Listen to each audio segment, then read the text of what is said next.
It's Mark Bossard. I'm here with Bernie Pawlik, Pawlik Automotive in Vancouver, Vancouver's best auto service experience. We're talking fixing cars. How you doing, Bernie? Doing very well. So today's victim is a 2017 Land Rover Discovery. What was going on with this vehicle? This vehicle, someone had just recently purchased the vehicle and was running very poorly, very hard to start, ran rough.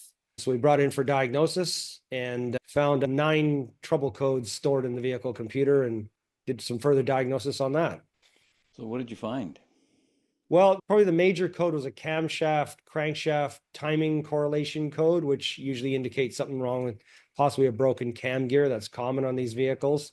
Basically, that the cam timing was out of whack. So we kind of figured that was probably the first place to start with that particular code, because sometimes one major code like that will set everything else off. All right, let's have a look at some Yeah, pictures here. There's our vehicle. there's our vehicle. Nice shape, 137,000 kilometers, looking really nice. You mentioned something about this person had bought this vehicle used. Was it under, did they have a warranty of any kind? They did. They actually bought it with a very good warranty. So a lot of the repairs we're going to talk about were actually covered by the warranty. So it's a happy story. Kind of. Yeah, kind of. Yeah. I mean, they still out some cash themselves, but the warranty company paid for a nice chunk of the job. So that's a good thing. So what do we have here? So this is a picture of all the timing components that we replaced. There are 2 timing chains. One is the oil pump drive chain. That's that little chain at the top right. The main timing chain is the one on the bottom left. The other components are pretty much related to the main timing chain. You've got your guide rails sitting above the timing chain, the tensioner units at the top center of the picture. You've got 2 cam gears on the right, sort of the right-hand side of the picture. And there's 2 bolts there. Those bolts actually hold the cam gears to the camshafts. There's a tensioner with a big springy thing on it, black piece. That's for the oil pump chain, that little chain. And then the sprocket on the left, that's the crankshaft sprocket. And there's a little round ring at the top. Yes. And that is a thrust washer that goes on the crankshaft sprocket. Surprisingly, perhaps one of the core pieces of the story here. Yes. So what did you find? Yeah. So, I mean, when we took everything off, we found that someone had been in here and done some work on this before. You have special alignment tools, and you align the crankshaft and the camshafts up, and the camshafts were way out of alignment. So somebody had most likely been in here, didn't know what they were doing, left out some of the thrust washers.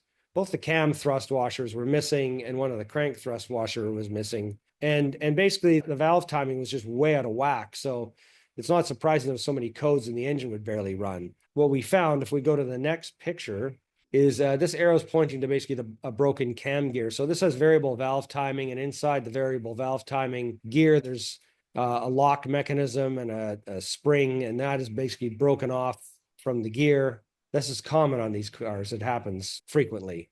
Anyways, this is broken. So I'm not sure whether someone had just taken it apart, put it together like back with this piece, or what happened, because this doesn't happen if they'd replaced the gear, it certainly wouldn't have happened. So it's kind of hard to know. It's a bit of a puzzler, but definitely someone had been in there and done a pretty shoddy job. Was this a result of them not putting the thrust washers in? No, not at all. That has nothing to do with it.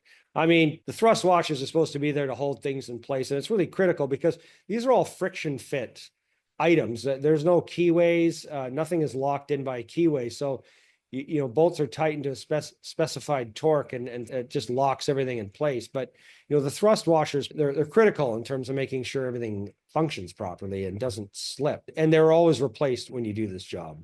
Sure. So we're looking at the back. Yeah, so we're looking at the back of one of the cam sprockets, and inside there's where the thrust washer goes. So it's just a reference picture. Interesting to notice that this says FOMOCO.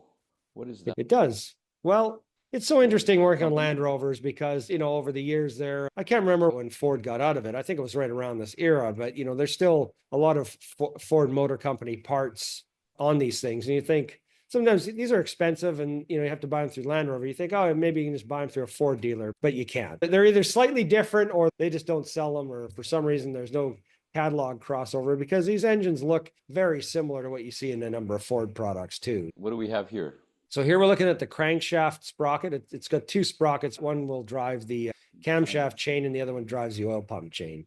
On the right-hand side is one of the thrust washers that we took out of the vehicle. And of course, we didn't take the second one out because it wasn't there, but there's two of those. That's a little ring on the right-hand side. So there was multiple thrust washers missing though, right? Three, yeah, 3 out of 4. Wow. Yeah. Was that a big cause of the timing? Can you speculate? Maybe, but I think it's probably just crappy workmanship. Someone who didn't know what they were doing when they were doing the work, or they tried their best, or, didn't do things right. The timing cover's put on, and it's got silicone on the cover as a sealer, and you need to be very precise with the amount because you have oil passageways and things, and someone had put way too much on it, and that's usually a sign too of someone who doesn't really know what they're doing. Right. So what else did you have to replace on this vehicle? Well, the other thing we replaced was the spark plugs. They were kind of old, as you can see from these pictures. And if you notice on these spark plugs too, it says Ford on them as well. So these are made by Ford for Land Rover. You can see these look pretty old and grungy. They're probably got the full 137 Ks on them. So anyways, at So the end of once the it was all day, repaired, all repaired, ran really nice. That's the vehicle sitting out front of the shop ready for customer pickup. And yeah, it ran really well. After there's a recalibration of the cam timing that needs to be done on the scan tool. We did that. And yeah, it ran really well. We were kind of speculating, were there other things? And, there could have been some other items as well, but having done this, it took care of it. So good for the customer. another happy customer. So if you're looking for Yes. service for your Land Rover or Range Rover product, Jaguar product, they're all the same company. The people to see in Vancouver, BC it's clear. It's Pawlik Automotive. You can reach them online and book at pawlikautomotive.com, or you can call them at 604-327-7112 to book your appointment. You have to book ahead. They're always busy all year long, always packed. Best auto repair in Vancouver. Thanks so much for watching and listening. Thanks, Bertie. Thanks, Mark. Thanks for watching.